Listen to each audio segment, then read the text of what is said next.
Hello and welcome दोस्तों, स्वागत है आपका हमारे चैनल परीक्षा टारगेट पर। मैं नफीस अहमद आपका फिर से स्वागत करता हूं। और मित्रों, जैसा कि आपको पता है, खंड शिक्षा अधिकारी की तैयारी बहुत ही ज़ोर शोर पे चल रही है। सब लोग लगे हुए हैं और आपको पता है 16 अगस्त को पेपर है। उसी तैयारी के लिए हम लोग लगातार अपने चैनल पर प्रैक्टिस सेट दे रहे हैं आप लोग, और वो खास क्वेश्चंस दे रहे हैं जो आपकी ज़िंदगी के लिए बहुत ही अहम हो सकते हैं। आप चाहते हैं अपनी ज़िंदगी को सुधारना और एक पद चाहते हैं तो जुड़िए हमारे चैनल परीक्षा टारगेट से। और सबसे पहले ज़रा देखिए, मैं ये जो प्रैक्टिस सेट लेके आया हूँ आपको, तीसरे प्रैक्टिस सेट का ये दूसरा पार्ट है। इससे पहले मैं आपको कुछ ज़रा बताना चाहूँगा कि देखिए, हम लोग कुछ ना कुछ करते रहें, उसी से हमारी ज़िंदगी या तैयारी हमारी तभी अच्छी होगी जब हम काम को आगे बढ़ाते रहेंगे। यानी गलती उसी से होती है जो काम करता है। निकम्मों की ज़िंदगी तो दूसरों की बुराई खोजने में ही निकल जाती है दोस्तों। और आपको एक और कोटेशन में आपको बता दूं कि सपनों की मंजिल पास नहीं होती, सपनों की मंजिल पास नहीं होती, ज़िंदगी हर पल उदास नहीं होती। खुदा पर यकीन रखना दोस्तों, कभी कभी वो भी चीज़ मिल जाती है जिसकी आस नहीं होती। तो आप देखिए, अगर तैयारी कर रहे हैं तो बस यकीन से अपने ऊपर करते रहिए, चलते रहिए। क्योंकि देखिए, कुछ हमारा असल में ज़्यादातर लोग क्या होते हैं, आजकल का मोटो बन गया है कि बस किसी तरीके से हमें नोटों से जॉब मिल जाए, पढ़ना ना पड़े। तो मैं इसके लिए भी कहना चाहूँगा कि कागज़ के नोटों से आखिर किस किस को खरीदोगे, कागज़ के नोटों से आखिर किस किस को खरीदोगे। किस्मत आजमाने के लिए आज भी सिक्का उछाला जाता है मेरे दोस्तों। तो चलिए शुरू करते हैं अपने अब ये नए प्रैक्टिस सेट को। देखिएगा वीडियो लास्ट तक। लास्ट में इसके मैथ और रीजनिंग के क्वेश्चन हैं, वो मैं आपको सॉल्यूशन भी दूंगा और आप जुड़े रहिएगा चैनल से। देखिए, सबसे पहले मैं आपको जो पहला क्वेश्चन हम लेके आए हैं, देखिए, दमन और दीप और दादर नागर हवेली की हम बात करें। एकीकरण के पश्चात भारत में कुल कितने जो हैं केंद्र शासित प्रदेश हो गए हैं। तो जैसा कि आपको पता है, पहले मैं आपको थोड़ा सा बता दूं, देखिएगा ध्यान से, कि पहले असल में क्या था, हमारे इंडिया में 29 राज्य थे और 29 राज्य और 7 यूनियन टेरिटरीज थी। लेकिन असल में क्या हुआ, जब 370 हटाई गई कश्मीर से, तब वहाँ पर यानी जम्मू कश्मीर, JNK और लद्दाख को और अलग कर लिया गया। तो कुल मिला के जो स्टेट हो गए वो 28 स्टेट हो गए थे, और जो यूनियन टेरिटरी हो गई थी वो हो गई थी 9 यूनियन टेरिटरीज हो गई थी। मगर क्या हुआ है, देखिए, इसमें दमन दीप और दादर नागर हवेली को एक कर दिया। तो अब जो यूनियन टेरिटरी हैं वो कुल मिला के 8 हैं। ठीक है, चलिए नेक्स्ट क्वेश्चन देखिए। नवंबर 2019 में मोनाको में आयोजित समारोह में किसे वर्ष का सर्वश्रेष्ठ पुरुष एथलीट पुरस्कार मिला है? तो ये मिला है एलियड किपचोगे। ये कहाँ के हैं एलियड किपचोगे? ये हैं कीनिया के। कहाँ के? ये हैं कीनिया। कीनिया, आप जानते हैं कीनिया एक देश है। अगर आप क्रिकेट देखते होंगे तो देखी होगी कि आपकी कीनिया की एक टीम है। ठीक है, नेक्स्ट देखिएगा। इवो मोरालोस ने किस देश के राष्ट्रपति के पद से त्यागपत्र दिया है? इवो मोरालोस की बात कर रहे हैं कि इवो मोरालोस जो है उन्होंने किस देश के राष्ट्रपति के पद से। तो देखिए, इसमें एक दिया है नाइजीरिया, एक दिया है नाइबेरिया, और देखिए 9 और 10। ये 9 और 10 जो है, असल में आप ये समझिएगा ये कोई कोड नहीं है, लेकिन मैं आपको बता दूं असल में है क्या ये। देखिए, ये है, इन्होंने जो अभी इस्तीफ़ा दिया है, वो इस्तीफ़ा है, एक देश है, उसका नाम है बोरीविलिया। उसका नाम है बोवीलिया। क्या नाम है उसका? बोलीविया। देखिए ध्यान से समझिएगा आप, इसका नाम दिया है बोलीविया, ये नाम है इस देश का। तो इसका आंसर ये बोलीविया होना चाहिए, असल में ये नहीं था, इसमें इसकी गलती से ये 9 प्रिंट हो गया था। चलिए नेक्स्ट देखिए। हाल ही में शोधकर्ताओं ने अरुणाचल प्रदेश में सांप की एक नई प्रजाति की खोज की है, और ये प्रजाति, इसका क्या नाम रखा है? तो इस सांप की जो नई प्रजाति इसकी खोज की है, इसका जो नाम रखा है, इसका नाम रखा है ट्रिकेसियम आप्टे। किसका नाम रखा है? क्या? ट्रिकेसियम आप्टे। तो आप ध्यान से देखते रहिएगा, ट्रिकेसियम आप्टे। ठीक है, नेक्स्ट देखिएगा, जो मैं आपके लिए बार बार ला रहा हूँ वो ध्यान से देखिएगा आप। ये है किसे वर्ष 2019 का गांधी शांति पुरस्कार जो है ये दिया गया है। तो गांधी शांति पुरस्कार पाने वाले का देखिए क्या है, इंदिरा गांधी शांति जो निरस्त्रीकरण विकास सम्मानित पुरस्कार जो दिया है ये किसे दिया है, तो ये आपको बताना है। अच्छा, असल में ये जो पुरस्कार है देखिएगा, फिर ये दिया है डेविड एटनबरो।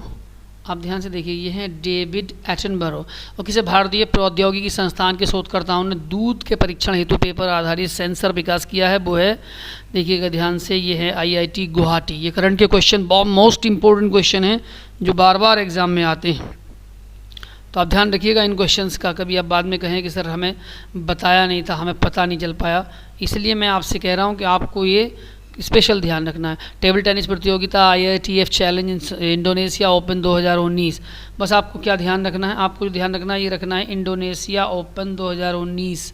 ये पुरुष एकल वर्ग का खिताब किसने जीता है, तो ये जीता है हरमीत देसाई ने। हरमीत देसाई।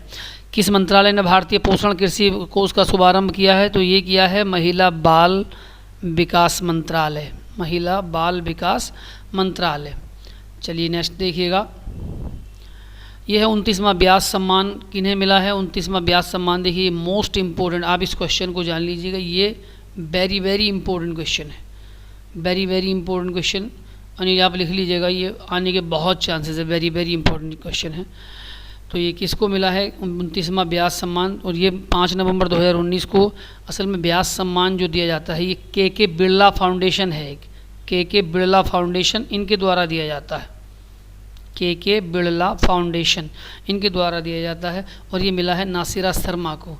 नासिरा शर्मा, इनका एक उपन्यास है और उस उपन्यास का नाम था कागज़ की नाव।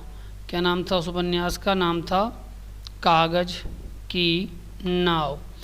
इस कागज़ की नाव के लिए इन्हें मिला है। श्रीलंका के राष्ट्रपति के रूप में शपथ ग्रहण करने वाले जो हैं वो कौन है, देखिए श्रीलंका के राष्ट्रपति गोटाबाया राजपक्षे। तो देखिए आप, जैसा कि आपको पता ही है, गोटाबाया राजपक्षे, और ये महिंद्रा राजपक्षे और रानीला विक्रमासिंघा ये सब पिछले हैं, और ये अभी गोटाबाया राजपक्षे। आप ध्यान रखिएगा। नेक्स्ट देखिएगा आंसू गैस। तो मैं आंसू गैस के बारे में भी आपको बता दूं। आंसू गैस जैसे कि आप जानते ही हैं, कई बार क्या होता है, पुलिस के द्वारा बहुत यूज़ की थी अमोनिया, जिसका अमोनिया का सूत्र होता है NH3। और अगर अमोनिया असल में क्या होता है, ये आंसू गैस के रूप में काम करती है। इसका अगर जल मिश्रण बना दें तो ये बन जाता है NH4OH। NH4OH इसे हम कहते हैं अमोनियम हाइड्रोक्साइड। और अमोनियम हाइड्रोक्साइड असल में क्या है, ये जो आंसू गैस होती है ये क्षारीय होती है, तो आप इसे थोड़ा सा समझ लीजिएगा। निम्न में से किसे विटामिन सी की मात्रा सर्वाधिक होती है। विटामिन सी की मात्रा सबसे ज़्यादा होती है संतरे में, और संतरे के बाद होती है नींबू में।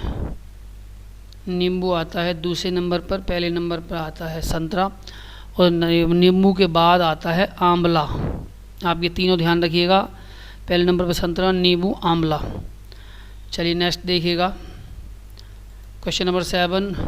ये जो आइंस्टाइन एक बहुत बड़े वैज्ञानिक थे जिन्होंने E = mc² दिया था, ये तो आपको पता ही है, E = mc²। तो इन्होंने पूछा है c क्या है, तो c जो है वो प्रकाश का वेग। क्या होता है c? प्रकाश का वेग है। ट्यूबलाइट में निम्न दाब पर कौन सी गैस भरी जाती है, तो ट्यूबलाइट में भरी जाती है आर्गन और नियॉन। आर्गन और इसे हम कहते हैं AR, और प्लस दूसरी को कहते हैं Ne, आर्गन और नियॉन।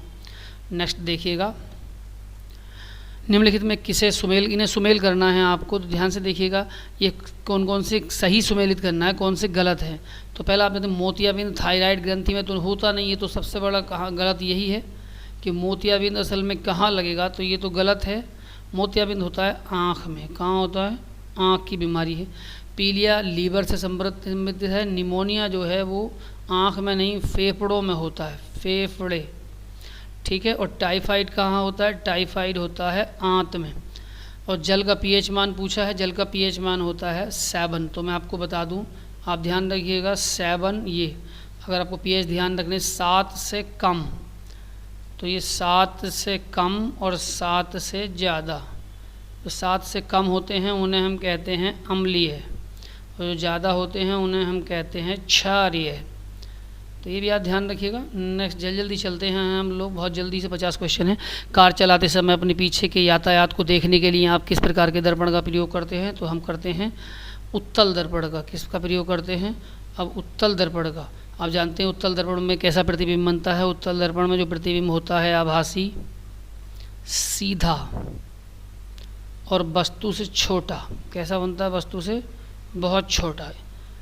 यानी इसलिए क्या होता है, असल में इसलिए लगाया जाता है कि पीछे की बहुत बड़े दृश्य को भी छोटा करके दिखाया जाता है। क्यूसेक जो है, आप जाते हैं क्यूसेक से क्या नापा जाता है? तो क्यूसेक से नापते हैं हम लोग ये फ्लो ऑफ द वाटर, ये फ्लो ऑफ द वाटर, पानी का बहाव, फ्लो ऑफ द वाटर, इसे हम कहते हैं पानी का बहाव।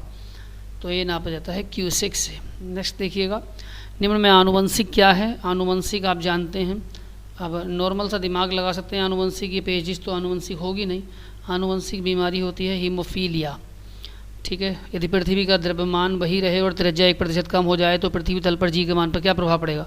तो जी का मान जो है वो 2% बढ़ जाएगा, 2% बढ़ जाएगा। नेक्स्ट देखिएगा, किस वैदिक ग्रंथ में वर्ण शब्द का सर्वप्रथम नामोल्लेख किया गया? वर्ण जो है वो सबसे पहले कहाँ नामोल्लेख किया गया है?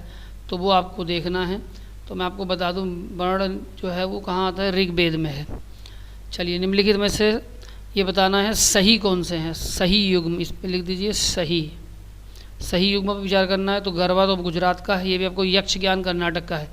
और ये मोहिनी अट्टम उड़ीसा का नहीं है, ये है केरल का। कहाँ का है?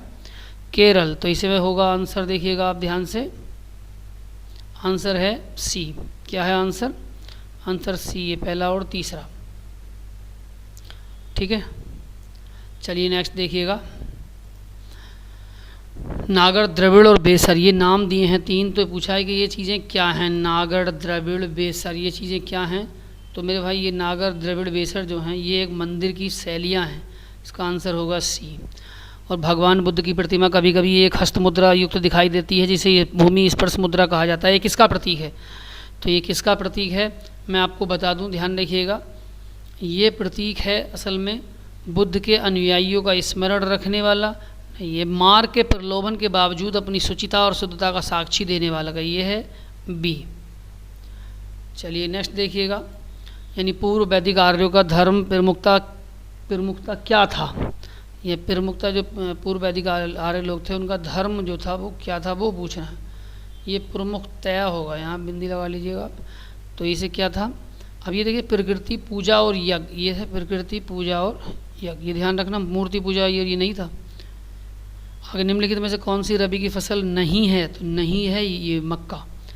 रबी की फसल जो है वो मक्का नहीं होती। नेक्स्ट देखिएगा, वित्त वर्ष 2016-17 में प्रदेश की अर्थव्यवस्था का उद्योग का योगदान।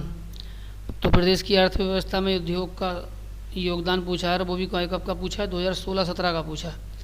तो बहुत पुराना है, ध्यान रखिएगा। पुराना भी पूछ लेते हैं कई बार, पिछली बार पूछा है कई बार, तो ये इसलिए दिया है क्वेश्चन। 24%। किस मुगल शासक के काल को चित्रकला का स्वर्ण युग कहा जाता है? तो स्वर्ण युग चित्रकला का कहा जाता है जहांगीर के काल को। किसे कहा जाता है? जहांगीर के काल को। नेक्स्ट देखिएगा, निम्न कथनों पर विचार करना है कि कन्नौज इत्र का शहर है। कन्नौज काय का शहर है? इत्र का। और कन्नौज शहर के सभी निवासियों को इत्र का उद्योग कूट, तो शहर के सभी निवासियों में इत्र का उद्योग है ऐसा तो नहीं है। और ये सही है कि हाँ कन्नौज इत्र का शहर है, ये बात हकीकत है। तो क्वेश्चन इसका आंसर हो गया फिर सी, यानी ये सही है और आर गलत है। उत्तर प्रदेश में पूर्वांचल मार्ग निम्नलिखित में से किस नगर से नहीं गुजरता? पूर्वांचल जो है वो बस्ती से होकर नहीं जाता है। ठीक है, नेक्स्ट देखिएगा, आगे हम देखेंगे निम्नलिखित में पहला केंद्रीय विश्वविद्यालय जो इन्होंने पूछा है आपको वो बताना है। तो पहला केंद्रीय विश्वविद्यालय ये है इलाहाबाद विश्वविद्यालय। कौन सा है? इलाहाबाद विश्वविद्यालय। चमड़े की वस्तुओं के लिए प्रसिद्ध जिले, तो चमड़े की वस्तु जो है वो सबसे ज़्यादा आप ध्यान देखिएगा कहाँ हैं। चमड़े की वस्तुओं के लिए जो प्रसिद्ध ज़िले हैं उन्हें अगर आपने ध्यान से देखा हो तो ये है आगरा और कानपुर। ठीक है, नेक्स्ट देखिएगा, कौन सा पर्व जिस दिन राम और माँ दुर्गा की पूजा के अवसर पर आयोजित किया जाता है? तो उस पर्व का तुम्हें नाम बताना है। उस पर्व का नाम होता है जी, उस पर्व को हम कहते हैं दशहरा। क्या है? दशहरा। 10 नेक्स्ट देखिएगा, आगरा लखनऊ एक्सप्रेसवे की लंबाई पूछी है। तो आगरा लखनऊ एक्सप्रेसवे की लंबाई कितनी है ये आपको बतानी है। तो मैं आपको बता देता हूँ, ये होती है 302 किलोमीटर। कितनी है? 302 किलोमीटर। नेक्स्ट देखिएगा, दो संख्याओं का लासा मासा गुणनफल इतना है, तो दोनों संख्याओं का अंतर और संख्याएं। तो बड़ा इंपॉर्टेंट क्वेश्चन है, बड़ा इजी है, आप समझिएगा थोड़ा सा। अब पहली बात आपको समझा दूं कि एक सूत्र आपने पढ़ा ही होगा, ये होता है देखिए मासा और गुणा लासा और बराबर ये है पहली संख्या और गुणा होती है दूसरी संख्या। ठीक, अगर देखिए इन्होंने मासा को हम x मान लें और लासा को, तो ये हमारा जो दोनों का गुणनफल दे रखा है वो 24, यानी हम कहेंगे कि x y का मान 24 है। दूसरा देखिए, दोनों संख्याओं का अंतर भी दे रखा है, यानी x माइनस y दे रखा है 2, ये समीकरण 2 मान लीजिए। तो इन्होंने पूछा है, वे संख्याएं पूछी हैं, तो आपने एक सूत्र पहले पढ़ा होगा कभी, देखिएगा x प्लस वाई बराबर ये होता है under root x minus Y का होल स्क्वायर प्लस के 4x वाई। अगर पढ़ा है तो आप ध्यान से देखिएगा, ये x माइनस वाई यानी 2 का वर्ग और ये 4 और इंटू 24। तो ध्यान से देखिए आप, 4 2 का वर्ग 4 और 24 चौक कितने होते हैं? 96, और दोनों मिला के कितने हो गए? ये हो गए 100। तो अगर आपको निकालना है तो हम यहाँ से निकाल सकते हैं x प्लस वाई का मान 10। कितना आ गया? x प्लस वाई का मान 10। तो समीकरण हो गई 2। पहली समीकरण थी आइए हमारी ये दूसरी, x माइनस वाई का मान है 2, काटिएगा 2x 12, तो x 6 है, तो y कितना होगा? 4। तो ये 6 और 4 आंसर हो गया ये। नेक्स्ट देखिएगा, किसी कक्षा में कुल विद्यार्थियों की संख्या 3/5, लड़कियों की संख्या का 2/9 और लड़कों की संख्या का 1/4 अनुपस्थित है।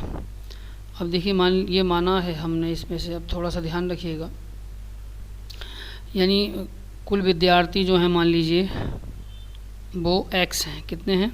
x।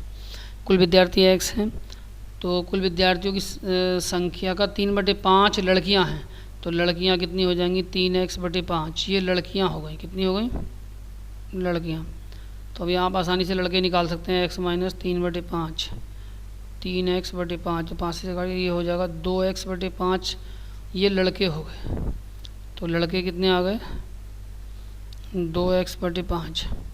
अब ये दिया है देखो, लड़कियों की संख्या का 2/9, लड़कियों की संख्या है हमारी 3x/5, तो इसका 2/9, तो माइनस के 3x/5 गुणा 2/9, 3 से काट लीजिए, 3 3 9, तो ये हो जाएगा 2x/15, यानी 3x/5 माइनस के 2x/15। तो आप इसे निकालेंगे तो एलसीएम लेंगे 15, 3 3 9x माइनस के 2x, यानी कि 7x/15। ये हमारी जो उपस्थित वाले लड़के यहाँ आ गई। ऐसे ही सेम लड़कों को निकाल लेंगे, उपस्थित वाले लड़के कितने हैं उन्हें भी आप निकाल लीजिए। तो उपस्थित लड़कों की संख्या आपके सामने आ जाएगी, और उपस्थित लड़कों की संख्या जब आपके पास आ जाएगी तो फिर आसानी से आप इसकी वैल्यू निकाल सकते हैं। इसकी वैल्यू होगी 23/10। नेक्स्ट देखिएगा, किसी नाव की चाल शांत जल में 1 किलोमीटर प्रति घंटा तथा धारा की चाल 1 किलोमीटर प्रति घंटा हो, तो नाव विपरीत दिशा में 9 किलोमीटर प्रति घंटा चलती है। अब नाव की चाल जो है, देखिए कि नाव की चाल असल में जो दे रखी है, आप ध्यान से देखिएगा, ये 1 किलोमीटर नहीं है, यह 4 किलोमीटर प्रति घंटा। कितनी है? 4 किलोमीटर प्रति घंटा। ऐसे तो आप इसे किस तरीके से कह सकते हैं, अगर देखिए 4 किलोमीटर प्रति घंटा है, तो इसका आप जब भी ये विपरीत दिशा में जाते हैं, तो विपरीत दिशा के लिए एक फार्मूला आता है, उसे हम कहते हैं, विपरीत दिशा के लिए कौन सा फार्मूला आता है कि नाव की चाल में से धारा की चाल आप घटा देंगे, यानी नाव की चाल माइनस धारा की चाल। नाव की चाल है 4, ये हो जाएगा, तो ये हो जाएगा 3। फार्मूला लगाइए आप, तो हो जाएगा चाल बराबर दूरी बटे समय। तो दूरी हमारी कितनी है? 9, और समय हो गया 3, तो हो गया 3 3 9, ये हो जाएगा 3 घंटे। कितना समय? ये हमें दे रखा क्या था? असल में समय पूछा था, तो चाल हमें दे रखी थी, तो आप इसमें समय निकालना था। नेक्स्ट देखिएगा, 2 पाइप है और भी किसी टंकी को क्रमशः इतने में भर सकते हैं। टंकी तल से उसे खाली करने के लिए एक पाइप लगा हुआ है, तीनों पाइपों को एक साथ खोल दिया है तो टंकी इतने पाइप में भर जाती है। तीसरा पाइप कितने में खाली करेगा? तो देखिए हम इसमें मैं थोड़ा सा आपको बता दूं, मैं थोड़ा जल्दी कर रहा हूँ, आप समझ जाइएगा। कोई परेशानी हो तो आप कमेंट बॉक्स में पूछ भी लीजिएगा। जैसे ये 3 पाइप है, एक तो ए है, एक बी है, एक सी है। तो ए तो भर रहा है 1/60 में, और बी भर रहा है 1/75 में, और एक खाली कर रहा है, उसे हमने मान लिया 1/x, और कुल मिला के जो ये है 1/50 ले रहे हैं। तो आप क्या कर सकते हैं, इसे 50 को इधर ला के x को इधर ले जाएंगे। तो इसे ऐसे कर सकते हैं 1/x बराबर 1/60 प्लस 1/75 माइनस के 1/50। एलसीएम लेंगे आप, तो इन तीनों का एलसीएम होता है 300। 60 पंजे 300 होते हैं, 75 चौक 300 होते हैं, और 50 छंग 300। तो ये 5 4 9 में 6 के 3, तो ये हो जाएगा 1/x बराबर 3/300। 3 से काटेंगे तो 1/x बराबर 1/100, तो x की वैल्यू 100। कितना हो जाएगा 100 मिनट।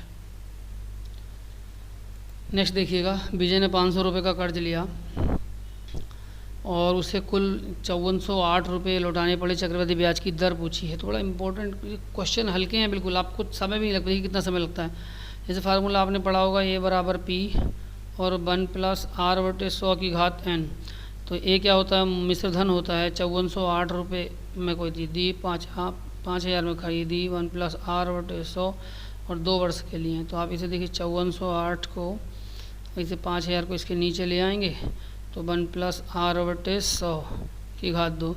ये किस चीज़ का वर्ग है, ये वर्ग है 52 का, और ये वर्ग है 50 का। इसका वर्ग कर देंगे, और ये 1 + r/100 इसका स्क्वायर हो जाएगा। स्क्वायर से स्क्वायर खत्म कर देंगे, तो 52/50 और बराबर 1 + r/100। इसे 1 को इधर ले जाइए, यानी r/100 बराबर 52।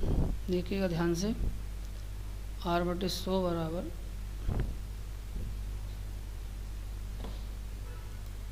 तो मैं आपको ध्यान से बता दूं, देखिए ध्यान से, ये हो जाएगा 52/50 माइनस 1। एलसीएम लेंगे आप तो 50, ये हो जाएगा 52 - 50, तो ये r/100 का मान कितना हो जाएगा 2/50। तो 1/25, r/100 जो है वो 1/25, तो 25 से काटेंगे 100, तो r का मान 4%। कितना 4%। नेक्स्ट देखिएगा आप, 9 रुपये प्रति वर्ग मीटर की दर से किसी वर्गाकार प्लॉट के चारों ओर बेड़ा लगाना है। अब जब बाड़ा लगाना है तुम्हें, तो उसका बीए बताना है। अब देखिए हम सबसे पहले आप समझ लीजिए, जैसे ये कोई वर्ग है, तो वर्ग की चारों भुजाएं बराबर होती हैं, और वर्ग का परिमाप होता है 4a। तो आप इसे कैसे कह सकते हैं, अगर परिमाप निकालेंगे यानी 4a बराबर, तो आपको क्या करना होगा, देखिए ध्यान से, 4a बराबर हमारा, इसे हम ये जो 432/9, तो 4a बराबर यानी 4a बराबर कितना काटेंगे, 9 चौक 36 और 72 हो जाएगा, 9 अट्ठे 72। तो a का मान यहाँ से हमारा आता है 48/4, 12 चौक 48, तो a का मान 12।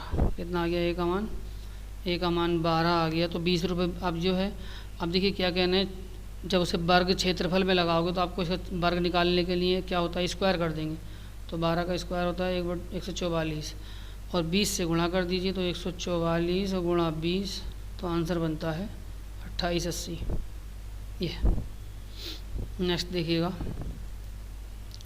एक विद्यार्थी को निम्नलिखित में से 12 संख्याओं का समांतर माध्य निकालने के लिए कहा गया। देखिए समांतर माध्य निकालना आपने पढ़ा होगा, बड़ा इजी क्वेश्चन है। समांतर माध्य निकालते कैसे, मैं थोड़ा सा बता देता हूँ आपको।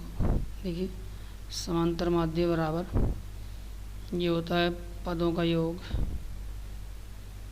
बटे पदों की संख्या। ठीक है, अब इसे आप कैसे लगा सकते हैं, जैसे ये पद दिए जोड़ लीजिए, 3 + 11 + 7 + 9 + 15 + 13 + 8 + 19 + 17 21 14 + 17 + 21 और +14, कुल मिला के ये कितने पद हैं, और x और है, कुल मिला के ये पद हैं 12। ऐसा कर निकाल लेंगे, जोड़ेंगे आप इसे, समांतर माध्य दे रखा 12, और आप इसे जोड़ेंगे तो इसका जोड़ का जो मान आता है वो आएगा 137। कितना आएगा 137, और प्लस में x भी है, बटे में 12 की 12 से मल्टीप्लाई कर दीजिए, तो ये हो जाएगा 137 प्लस एक्स बराबर 144। तो एक्स का मान आ जाएगा 144 माइनस 137 बराबर 7। ये आंसर हो जाएगा। नेक्स्ट देखिएगा, दो अंकों की एक संख्या को अंकों का योग 10 है। अब अंकों का योग 10 है और उनके स्थान बदल दिया है तो 18 कम हो जाता है। पहले तो हम जान लीजिए संख्या ये x और y है, योग 10 है, समीकरण 1 मान लीजिए। अब अगर कोई संख्या ऐसे दे रखी है 10y प्लस एक्स, उसमें योग बदल दें तो हमसे कहेंगे 10x माइनस के y बराबर 18 है। तो इसमें से आप कम कर लीजिए, ये हो जाएगा 9y माइनस के 9x बराबर 18। सही करेंगे तो माइनस के 9x प्लस के 9y बराबर 18, माइनस को अंदर ले जाएंगे तो हो जाएगा x माइनस के y बराबर -2। तो देखिए ये आ गया, x प्लस y बराबर है 10 और x माइनस y बराबर है -2, दोनों से निकालेंगे तो 2x बराबर 8 और x बराबर 8/2 बराबर 4। x का मान 4 आ गया, क्योंकि x प्लस y 10 है, x का 4 तो y का 6 निकालने की ज़रूरत नहीं है। तो संख्या आप यहाँ से निकाल सकते हैं 10y प्लस x, 10 गुणा 6 प्लस 4, 60 4 64। ये भी बहुत ईजी है। देखिए माइनस थोड़ा सा आप जल्दी से तो मैं आपको बता दूं, ये है m माइनस के 5n बराबर 2 है। इसका आप घन करेंगे, m माइनस के 5n का घन करेंगे और 2 का घन करेंगे तो ये हो जाएगा m की घात 3 माइनस के 125 n की घात 3 माइनस के 3 गुणा m गुणा 5n और m माइनस के 5n और बराबर 2 की घात 3 कितना होता है 8। तो ये तो इतना हो जाएगा m की घात 3 माइनस के 125, ये n की घात 3 माइनस के 3 पंजे 15, ये हो जाएगा 15mn और गुणा mn, इसका मान है 2। तो इसे कह देंगे बराबर है 8। तो m की घात 3 माइनस के 125, n की घात 3 माइनस के 30 mn बराबर 8। तो आंसर 8। 55 किलोग्राम के एक मिश्रण में दूध और जल की मात्रा का अनुपात इतना है, तो 7 और 6 करने के लिए देखिए बड़ा हल्का क्वेश्चन है। दो चीज़ें दे रखी हैं, एक तो है दूध और एक है जल। अब इनका अनुपात दे रखा है 7:4। अगर देखिए अब हमें क्या कर सकते हैं, हमें दूध और जल की मात्रा, तो 7 और 4 कितना होता है 11। आप चाहें तो यहाँ से 7/11 गुणा 55 दूध निकाल लीजिए, 11 पंजे 55 और 5 7 35, तो दूध हो गया 35 किलो। अब 55 में से आप 35 घटाइए तो पानी कितना आ गया, 20 किलो पानी है इसमें।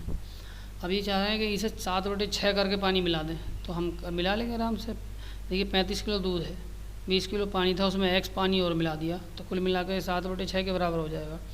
क्रॉस मल्टीप्लाई कर दी है तो आंसर आ जाएगा और नो टेंशन। तो देखिए इसमें आंसर कैसा आएगा, इसे गुणा कर लीजिएगा, 7 दूनी 14 यानी कि 140 प्लस 140 प्लस 7x बराबर 6 पंजे 30 और 6 3 18, 3 21 210। तो 7x बराबर इतना हो जाएगा 210 माइनस के 140, कितने बचे, तो बचेंगे 60 70। तो x बराबर हो जाएगा 70/7 ढाई 70 10। नेक्स्ट देखिएगा, धातु के 3 ठोस गोलों को जिनमें व्यास 6 सेंटीमीटर 8 सेंटीमीटर और 10 सेंटीमीटर को पिघला के एक नया गोला बनाएगा। देखिए मैं इसका शॉर्ट ट्रिक से आपको इसका आंसर बता रहा हूँ।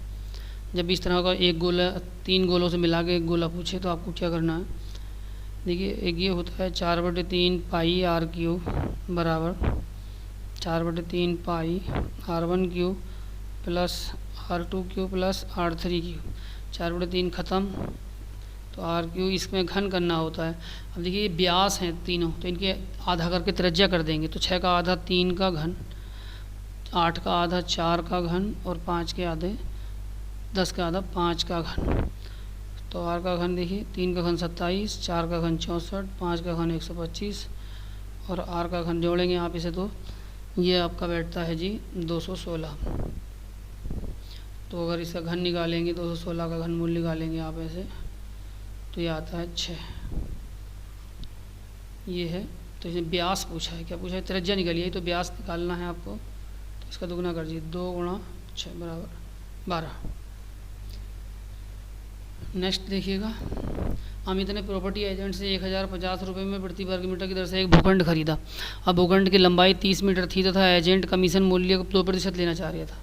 अब देखिए, जब आप भूखंड खरीद रहे हैं, कोई भी भूखंड है, अब वो किस तरीके का, मान लो ऐसे आयताकार हो सकता है, वर्गाकार हो सकता है, तो इसके लिए हमें क्या चाहिए, लंबाई और चौड़ाई दोनों। मान लीजिए ये लंबाई है और ये चौड़ाई है, तभी तो आप क्षेत्रफल निकालेंगे, क्योंकि किसी भी चीज़ का क्षेत्रफल निकालने के लिए हमें दो चीज़ चाहिए होती है, एक लंबाई और एक चौड़ाई।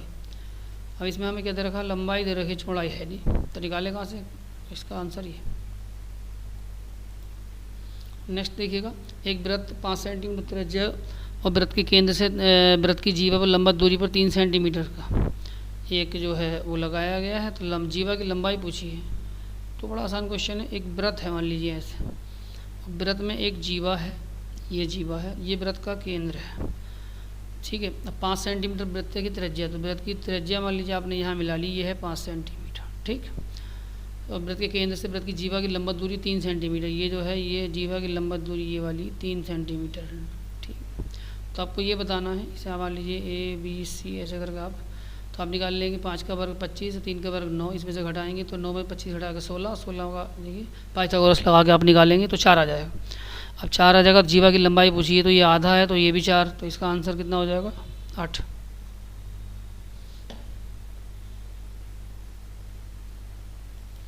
नेक्स्ट देखिएगा, 117 रुपये को ABC में बंटवारा है, और बंटवा भी इस तरीके से रहा, देखिए 1 अनुपात ये दे रखा है, 1/2 अनुपात 1/3 अनुपात 1/4। जब भी इस तरह का अनुपात दे रखा हो एक बटे में, आप इसमें एलसीएम लेके उससे गुणा कर दें, तो 12 से गुणा करेंगे तो 6 अनुपात 3 चौक 12 अनुपात 3 ये आ रहा है। इनको जोड़ेंगे आप तो कुल मिला के आएगा 13।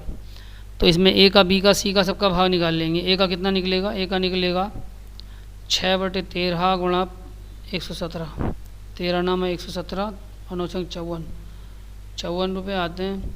और अगर 4/13 और गुणा 117 तो 9 बार 9 चौक 36, और ऐसे ही आप निकाल सकते हैं 3/13 गुणा 117 तो 9 3 27, यानी A को मिले 54, B को मिले 36, C को मिले ये।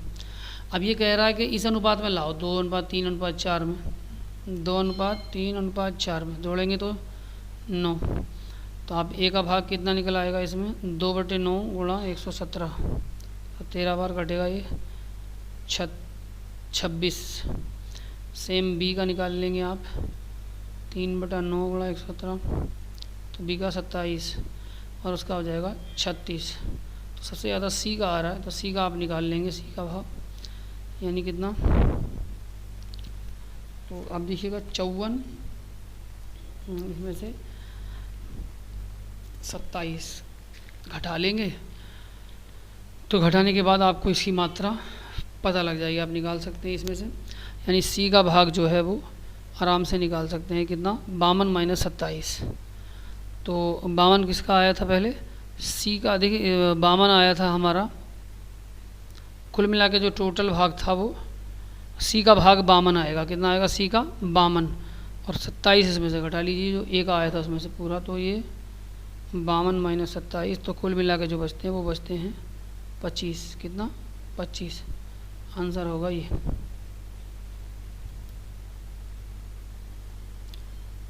सोलह मिनट में मिनट की सुई घंटे की सुई की अपेक्षा कितने आगे जाएगी।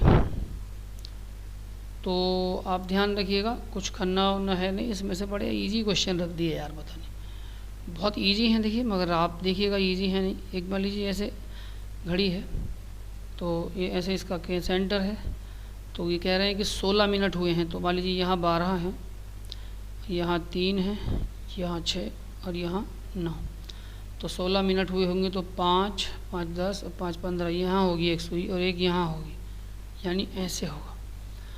तो आप जानिएगा, देखिए एक 6 डिग्री का कोण बनता है एक में, तो 16 से कुल मिलाकर 96 डिग्री का कोण बनेगा। लेकिन जो ये घंटे वाली सुई होगी, ये देखिए ये कितनी आगे चली जाएगी, इसका मिलाना, तो क्योंकि घंटे वाली सुई जब आपको निकालनी हो तो आप इस तरीके से देखिए 30 + 16/60, यानी ये हमारा हो गया 46, ये 30 देखिए 60 और क्या नाम है 96, ये हमारा 30 नहीं होगा, ये होगा 60 बटे यानी 76 बटे 30, यहाँ 30 होगा। तो आप इसे काटिएगा तो ये लगभग 8 डिग्री कम हो जाएगा। तो 96 में से 8 डिग्री कम करके हमारा बचेगा 88। ये आंसर हो।